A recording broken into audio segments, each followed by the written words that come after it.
Fala galera, tudo certo com vocês? Mais um vídeo aqui no canal e hoje a gente volta para falar especificamente sobre a seleção brasileira nesse confronto que teve aí contra o Marrocos. Eu tô gravando isso na manhã do dia seguinte do jogo, né? Então, de fato, o jogo foi ontem, porque você vai estar vendo esse vídeo no mesmo dia que eu gravei dessa vez.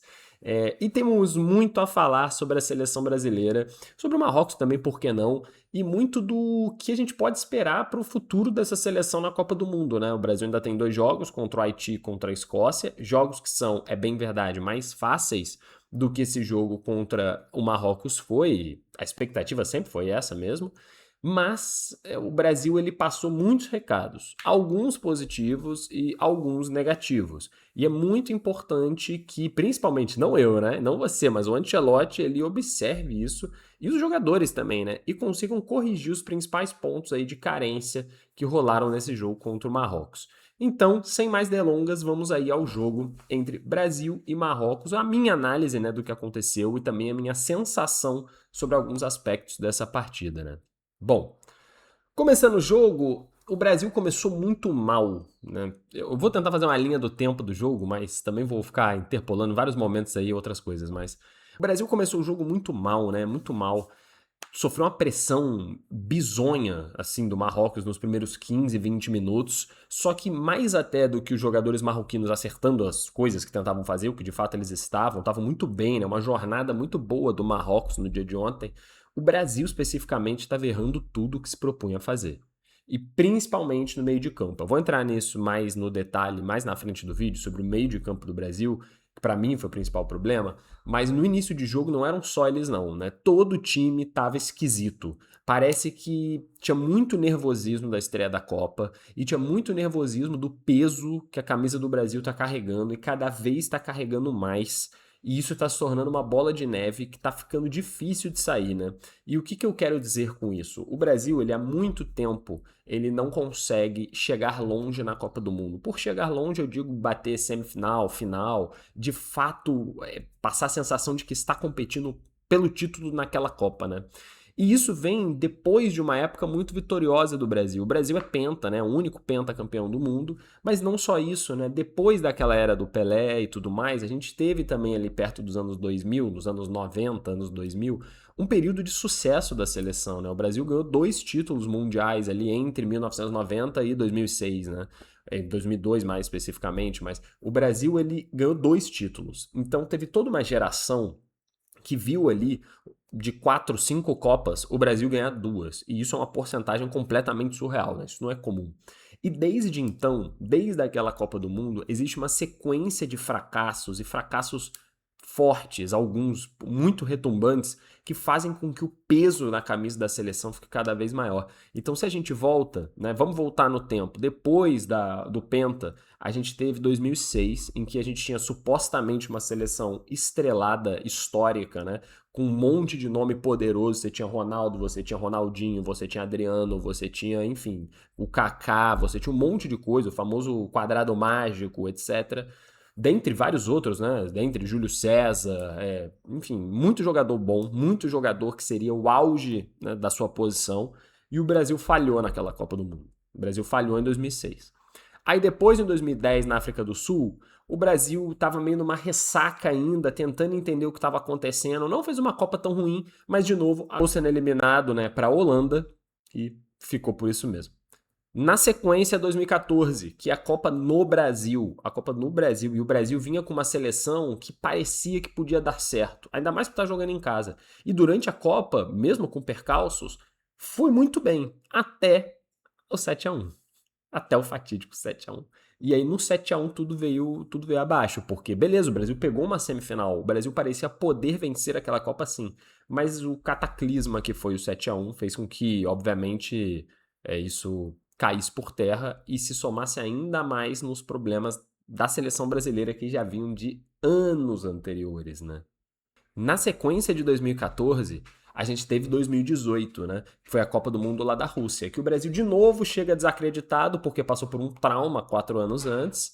E aí em 2018 não sabia-se muito bem o que esperar também, e aí era aquela coisa do vamos ver até onde a gente vai. Perdemos para a Bélgica, num jogo que dava para a seleção brasileira ter ganhado. Em 2022, acontece quase que a mesma coisa. De novo, uma seleção decente chega na Copa e cai contra um adversário muito mais fraco, que era a Croácia, precocemente encerra a nossa participação na Copa do Mundo.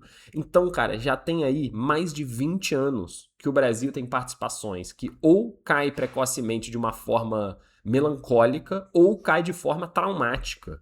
E isso, obviamente, se soma para a cabeça dos jogadores da seleção brasileira toda vez que eles entram em campo. Inclusive em eliminatória, e isso está se tornando uma questão. E aí você vem da Argentina ser campeã do mundo, né? E o Brasil não consegue fazer nada. E o Brasil passa a ser dominado pela Argentina no cenário de eliminatória sul-americano, que era não era uma realidade há muito tempo.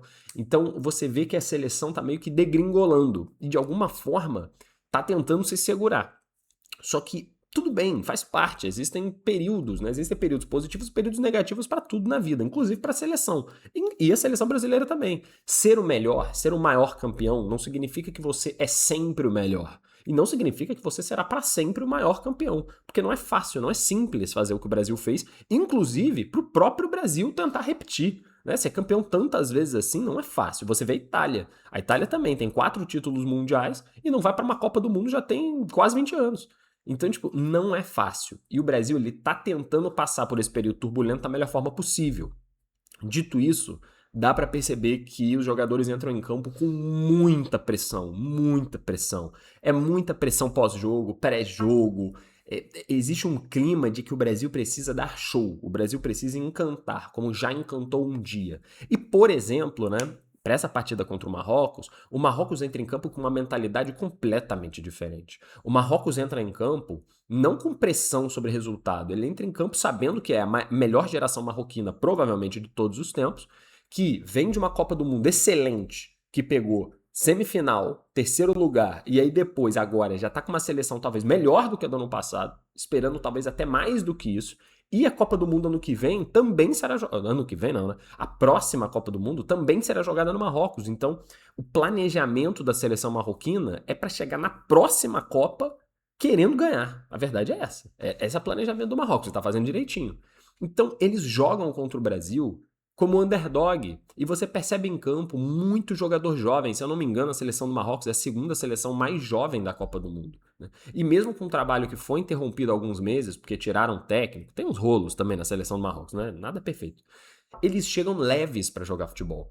Eles chegam para enfrentar o Brasil para provar para o mundo que é possível, que o Marrocos, mesmo sendo um país pequeno, é um país que não tem muita história no futebol de seleções, ele pode fazer alguma coisa diferente, mesmo enfrentando um canhão da Copa, que é o Brasil, a camisa da seleção brasileira. Isso obviamente conta muito, inclusive mais fora do Brasil do que dentro do Brasil. Tem muitos países do mundo que consideram a seleção brasileira quase que algo assim, esotérico, sabe? Algo meio místico. E nós, brasileiros, já não consideramos mais tanto assim, né? Então, isso conta quando entra em campo. Isso é só um preâmbulo, mais ou menos, aqui do jogo, né? Uma sensação que eu sinto quando o Brasil entra em campo já pressionado. Antes do jogo começar, o Brasil já está perdendo para o Marrocos. Porque o Marrocos entra em campo fluido, querendo jogar bola, buscando passe, buscando triangulação, muita velocidade, muita marcação, muita pegada no pé do jogador do Brasil, e aí todo mundo já se mexe em bloco para atacar espaço. E o Brasil é uma seleção que pareceu atônita, pareceu lenta. Eu não sei qual era o objetivo inicial de quem estava em campo, se era controlar o jogo. O Brasil queria cadenciar o jogo, ter bola no pé, trocar passe entre zagueiro, entre lateral, buscar espaços e aí, enfim, conectar o Vinícius, conectar o Rafinha e conseguir fazer um gol. Eu acho que isso estava se passando na cabeça da seleção brasileira. E não ter a loucura do jogo, tipo, o empenho maluco, correr igual psicopata, tá muito atento taticamente a tudo que tá acontecendo, enfim. E aí, por causa disso, os primeiros 15, 20 minutos foram Deus nos acuda, só deu Marrocos. O Marrocos, ele tinha muito mais fluidez no meio de campo, ele tinha muito mais jogadas, parecia que o Marrocos sabia muito mais o que estava fazendo do que a seleção. E tem que ser dito também, e aí isso já coloca pro resto da partida, né? O Brasil errou demais. O Brasil errou muito, muito, muito, muito mesmo, cara. Foram mais de 70 passes errados da seleção brasileira. E aí quando você tá num cenário de seleção, né? Principalmente seleção brasileira, você não tá falando de, pô, Campeonato Brasileiro, né? Pô, enfim. Cara, não dá pra você errar tanto passe, cara. E isso foi quase tudo no primeiro tempo. E aí temos que começar a entrar e falar de algumas peças. O senhor Bruno Guimarães. Casemiro e Lucas Paquetá jogaram muito mal o primeiro tempo. E, curiosamente, era a trinca de meio de campo do Brasil. Cara, isso foi, assim, fatal. Por quê? O ataque do Brasil, naquele momento, não estava nem tão mal assim. Você tinha o Vinícius Júnior, o Igor Thiago e o Rafinha fazendo ali. O Igor Thiago era claramente o centroavante, você tinha o Vinícius aberto de um lado, o Rafinha aberto do outro, valeu. E aí você tinha a trinca de meio de campo, com o Paquetá, o Casemiro e o Bruno Guimarães. A bola nunca chegava na trinca de ataque, porque os três no meio não conseguiam nem marcar, nem atacar. Eles não sabiam passar uma bola, não conseguiam fazer um lançamento, perdiam todos os embates físicos, toda dividida era perdida, o Marrocos ganhava. E aí a nossa linha de defesa ficava extremamente exposta, porque toda hora o Marrocos corria de frente para a linha de zagueiros em velocidade. E isso não pode acontecer, principalmente quando o Brasil jogar contra times bons, como é o Marrocos. Se você permite que a linha de meio de campo ou de volante, seja lá o que for, do time adversário ganhe velocidade passando da linha do meio de campo para o campo de ataque, em velocidade, de frente para os zagueiros e para os laterais, vai dar merda. Isso nunca pode acontecer. Porque o zagueiro, ele se coloca num ponto em que ele tá marcando o centroavante ou o atacante que tá junto com ele ali. E ele tá agora de frente para um outro jogador. Então tem que ter uma sincronia muito grande dos zagueiros se comunicarem. Às vezes é uma coisa que nem existe comunicação, é meio que ao natural ali, é meio instintivo. Um deles tem que sair para dar o bote, o outro tem que ficar para marcar, porque senão alguém vai ficar livre. E aí o cara que tá vindo de frente pro gol, em vez de bater pro gol, ele vai passar a bola. E aí o outro cara vai fazer o gol, né? Isso é, porra, básico do futebol. Só que quando você tem essa primeira linha de marcação de volantes que falha e permite que o adversário chegue de frente para a linha de zagueiros, você sempre cria essa situação de merda, em que o zagueiro não sabe se ele pisa para fora da área para dar o bote ou se ele recua e permite que o cara vá ganhando terreno. E aí você fica naquela coisa, pô, deixa ele bater, deixa ele passar, o que eu faço, meu Deus do céu? E muitas vezes o cara chuta pro gol e é gol. Ou o cara, no fim das contas, o zagueiro dá um bote errado porque tá confuso. E aí o cara acerta o passe e o outro faz o gol. E isso é péssimo. E a seleção contra o Marrocos, que é uma seleção boa, mas não é, por exemplo, a França, não é, por exemplo, a Espanha, né? E se a gente espera que o Brasil seja campeão, ele vai eventualmente pegar esse tipo de seleção também, né? O Marrocos já foi capaz de fazer isso, de quebrar a marcação brasileira com uma facilidade assim, que foi surreal, cara. Uma facilidade muito, muito, muito grande. E onde está o problema, né? É complicado de avaliar com uma partida só onde que está o problema. Porque, por exemplo, eu não acho que a zaga seja o problema da seleção brasileira. É verdade que no gol do Marrocos, que foi um golaço, por sinal, foi uma enfiada do Brahim Dias entre os dois zagueiros, uma finalização perfeita, né, do Saibari. Assim, a linha de zagueiros não tinha muito mais o que poderia fazer. É verdade que você não pode permitir que um atacante receba entre os dois zagueiros. É mérito do Marrocos, é mérito, mas também é falha da dupla. Porque os zagueiros do Brasil, o Marquinhos e o Gabriel Magalhães, eles não podem estar um do lado do outro assim, né? Eles têm que estar um pouco deslocados, porque na bola enfiada, um zagueiro tenta fechar o jogador para lutar contra ele lado a lado, enquanto o outro tenta cortar a jogada de alguma forma, né? Você precisa ter um zagueiro posicionado para não tomar a bola nas costas. Do jeito que aconteceu, o Gabriel Magalhães ele tinha que estar mais recuado, porque a bola enfiada ele estaria muito mais bem posicionado para duelar lado a lado. E aí no corpo, provavelmente o Saibari não ia ter tido aquela frieza, não teria tido espaço para finalização, né? E beleza que a gente também tem que falar do Alisson, que saiu do gol de uma forma, na minha opinião, errada. O goleiro não pode fechar o atacante fora da área. Eu entendo ele tentar fechar o ângulo, né? Reduzir o espaço e reduzir o tempo de tomada de decisão do Saibari. Isso tá certo. Agora, ele estava fora da área. Ele não podia usar a mão. E aí o Saibari toca por cima dele e aí você vê que ele até recua com o braço. Se ele tivesse dentro da área, ele podia ter feito assim, né? E às vezes defendia a bola. Enfim, né? Mas tudo bem. Isso aí são detalhes que são facilmente corrigidos. É um erro de posicionamento. Só que isso não foi o principal problema, porque depois desse lance, a zaga e o goleiro do Brasil não tiveram mais momentos ali que comprometeram no jogo, né? E eu também acho que as laterais não, né? O Ancelotti entrou com as laterais modificadas, em vez de entrar com o Alexandre com o Danilo, entrou com o Ibanhas e o Douglas Santos, muito, eu acho, pensando num embate físico e tentar dar algum tipo de velocidade pelos lados ali. Foi alguma coisa nesse sentido, porque o Alexandre e o Danilo são mais velhos e tudo mais, deve ter passado isso na cabeça do Ancelotti. Dito isso, O Douglas Santos fez um jogo ok, mas assim, ele não é um cara que consegue trazer nada de especial. Ele vai fazer apenas o básico. E ele fez apenas o básico. Sofreu bastante já. Já o Ibanhas, eu acho que ele foi mal. O Ibanhas, ele foi mal, né, pela direita e ele tem muito pouco cacoete de lateral. Ele joga de zagueiro, né? A vida dele, ele é um zagueiro. E a falta de cacoete de lateral fez com que ele várias vezes fosse batido quando subia para tentar fazer algum tipo de marcação também na intermediária. Várias vezes ele era batido com facilidade e a gente via ele correndo desesperado atrás de um jogador. E aí, quando você tem essa situação do seu lateral tá sempre correndo atrás de alguém, isso é um problema bem grave. Porque, de novo, algum zagueiro vai ter que tentar fechar na frente, né? Você vai ter um atacante correndo, o zagueiro tem que tentar chegar na frente dele para bloquear, enquanto o lateral tenta chegar para dar o bote. E isso gera N problemas, porque abre muitos espaços no campo. O Ibanhas foi mal, na minha percepção, o Ibanhas foi mal.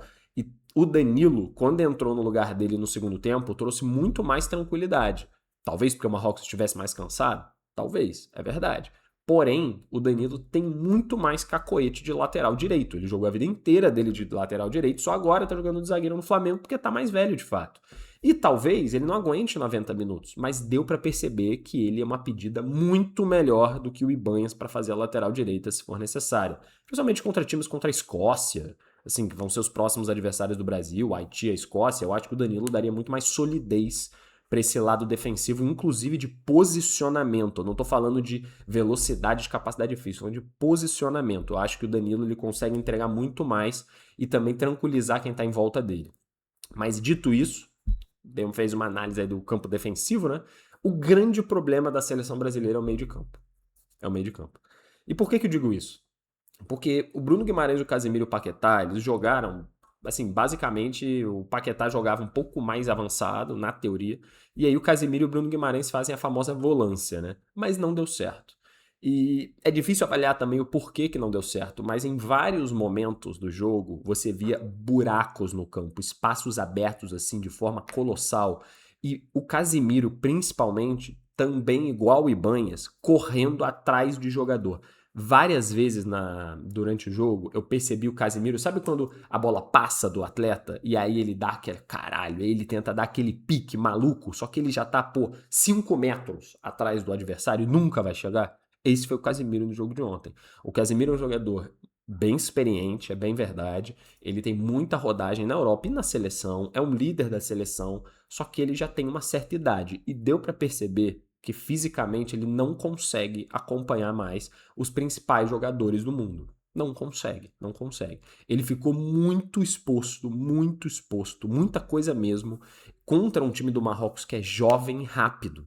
Ele simplesmente não conseguia chegar nunca nos adversários. Nunca, nunca. Ele nunca conseguia. Ele até tentou. Ele dava pique e tal, mas aí depois também de meia hora de jogo, às vezes nem pique ele dava mais.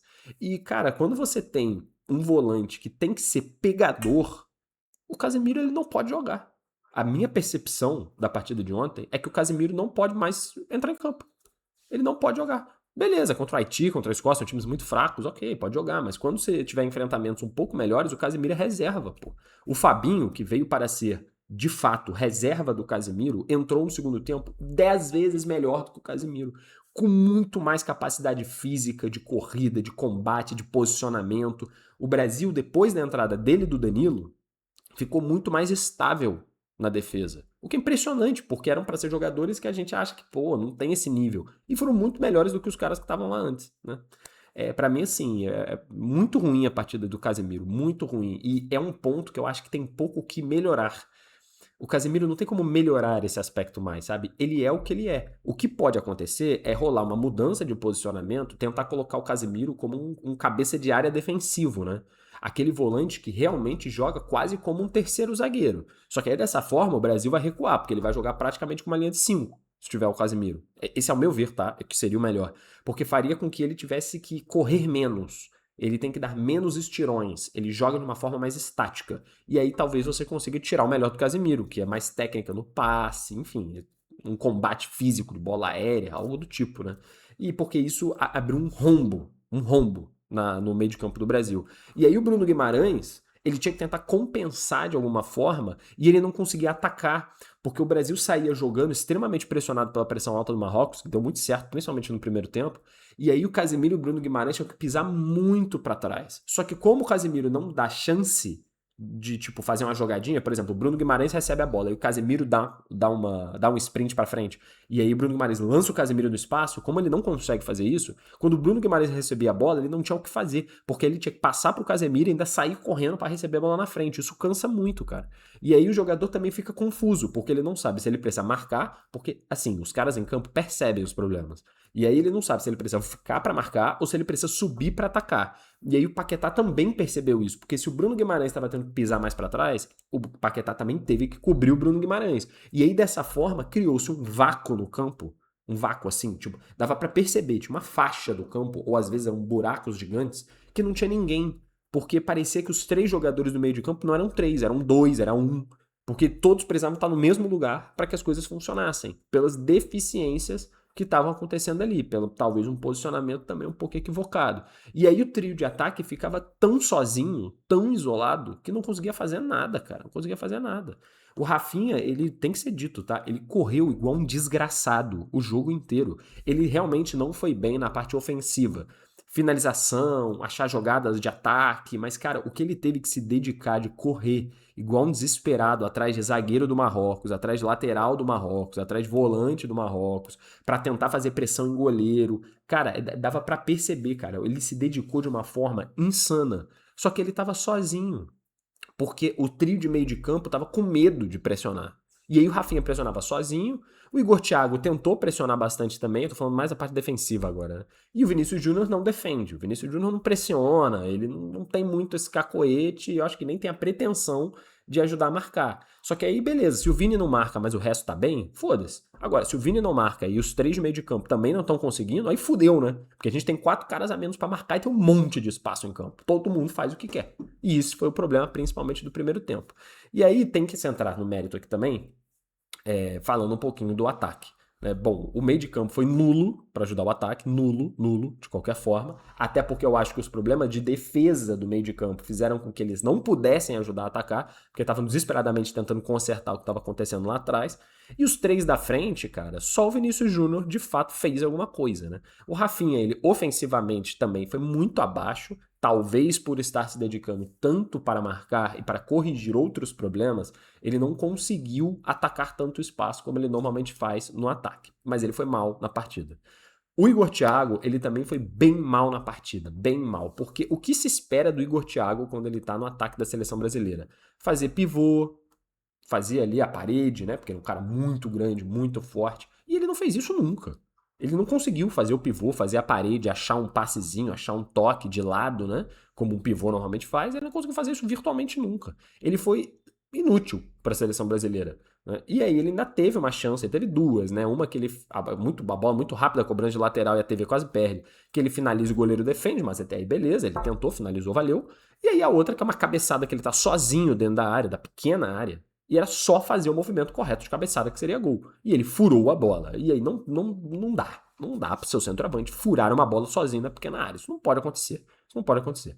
Porque ele não teria outras oportunidades. Enfim. E ele foi nulo também no jogo. Porque como ele era um centroavante, ele até ajudou a marcar. Mas enfim, né? Ele não recompunha tanto. Ele não fechava tanto. Ele não voltava para dar oportunidade de jogada curta.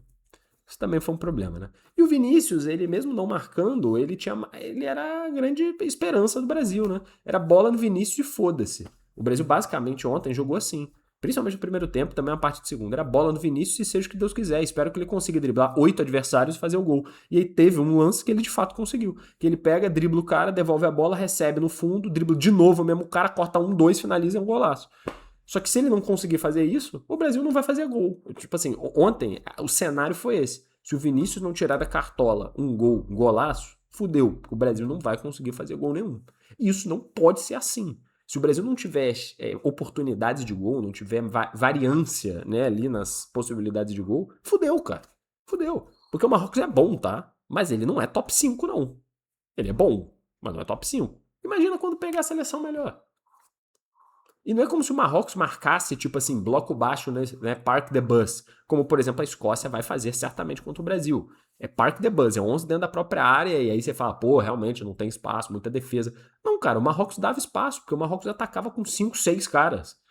Então, tipo assim, o Brasil realmente foi incompetente. E aí você tem as mudanças, e algumas, e tem aí a grande polêmica, que é a não entrada do Endrick, mas as mudanças foram positivas. O Fabinho entrou bem, o Danilo entrou bem, o Danilo do Botafogo não entrou tão bem, tá? Eu esperava muito mais dele quando ele entra ali no meio de campo para tentar trazer um pouco mais de dinamismo, o que ele não fez, o que é um ponto de alerta, né? É o famoso.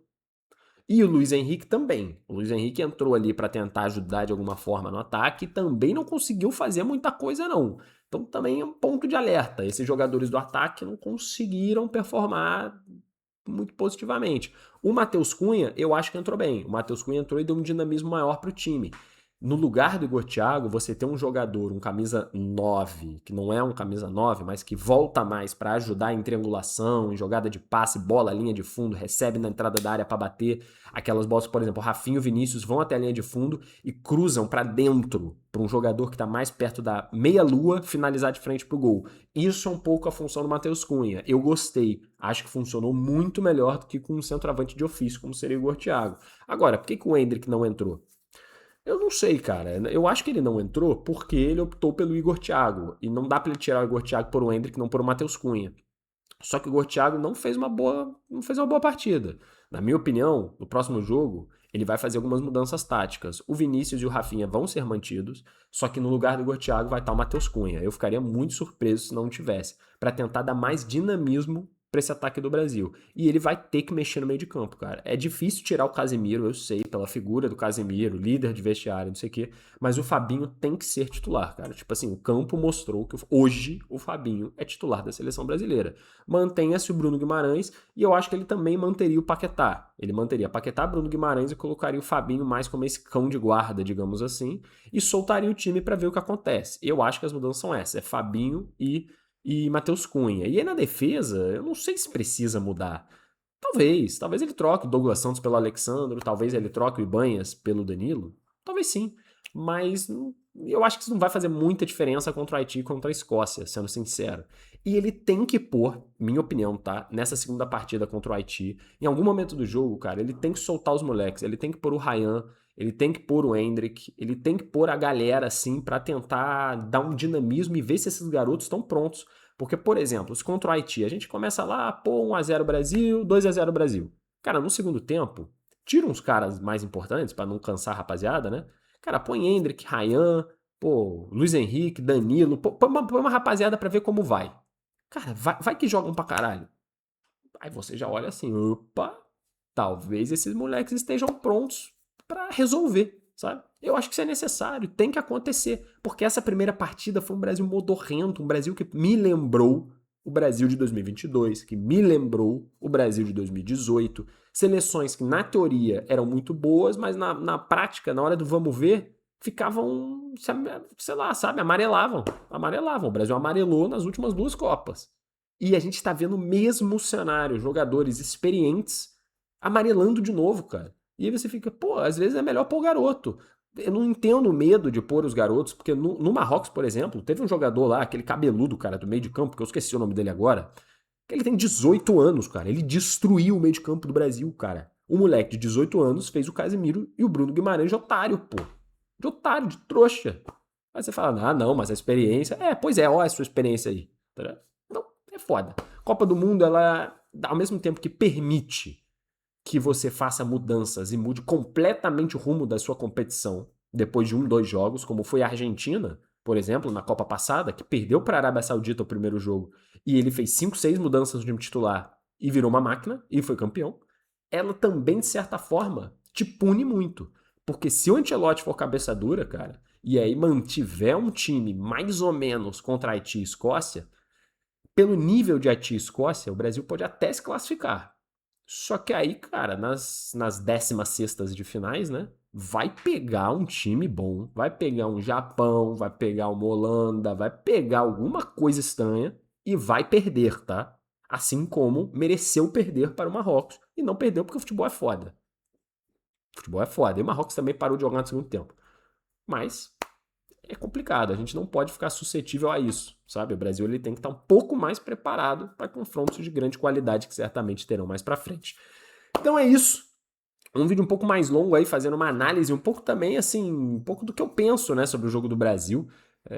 Eu acho que a gente ainda tem um futuro bom nessa Copa do Mundo, eu acho que a gente tem jogadores, tem de onde tirar, só que precisam ter mudanças pontuais para que a seleção se torne o melhor que ela pode ser hoje, e não que ela pode ser na teoria, porque isso é o que mais importa na Copa. Dito isso, só para fechar, importante falar sobre o jogo Escócia e Haiti também, porque a Escócia, ela venceu do Haiti de 1-0, só que o Haiti fez um bom jogo, tá? O Haiti teve mais posse de bola e mais finalização, e você dava para perceber, cara, um time que também estava jogando muito solto. Esse Haiti não é de bobeira não, cara. Não é de bobeira não. A Escócia, realmente, eu pelo menos achei um time bem abaixo, assim, não tem muito de onde tirar. Tem alguns jogadores importantes, alguns jogadores que são impactantes, que vão ter que ser muito bem marcados, mas é um time que majoritariamente joga para se defender. E aí, tentar fazer alguma coisa, mas primeiro se defende, é um time fechado. O Brasil pode ter um pouco de dificuldade para furar esse bloqueio, mas acho que é ok. Agora, o Haiti me surpreendeu. É um time que se propõe a jogar um bom futebol, se propõe a jogar um futebol bonito, um futebol vistoso, e obviamente para um pouco na própria falta de capacidade técnica, né? O Haiti erra muito, ele tenta muito e erra muito. Que provavelmente contra o Brasil vai ser fatal, porque se o Haiti quiser tentar jogar, cara, se abrir contra o Brasil, ele provavelmente vai errar. E aí vai acabar tomando 1-2 e o jogo vai acabar assim, sabe? Mesmo tentando jogar, ele tá fudido. Então, contra o Haiti, acho que o Brasil talvez não sofra tanto pela dinâmica do jogo. Se o Haiti quiser jogar de peito aberto, não vai conseguir ganhar. E a Escócia é um jogo perigoso, porque pode ser um jogo decisivo para a classificação, e a Escócia vai fechar um bloco ali lá atrás, lá fechadinho na casinha, e vai ter, ó, escape. Vai ter escape. E contra uma seleção com meio de campo que tá falho, um outro escape te bota mano a mano com o zagueiro. E isso pode ser extremamente perigoso para a seleção brasileira. Mas eram 2 jogos, assim, não é baba não. São 2 jogos de bom nível. O Brasil vai ter que jogar futebol e mostrar mais do que mostrou contra o Marrocos para que a gente se classifique sem tanto problema assim. Bom, dito isso, o vídeo ficou longo aí, uma meia hora de vídeo, mas também para falar sobre a seleção brasileira é isso aí, né? A gente volta para falar sobre os próximos jogos da Copa todo dia, fazendo aquele resumão das partidas. Hoje foi diferente porque tinha Brasil, né? E aí sempre que tiver Brasil eu vou focar especificamente no Brasil. E aí os outros jogos também, porra, um monte de jogo merda que acontece aí, né? Então deixa passar, a gente vê depois. A Austrália ganhou, hein? A Austrália ganhou da Turquia. Olho na Austrália, 2-0, surpreendente. Primeira zebra da Copa. Dito isso, um forte abraço, espero vocês na próxima e até mais.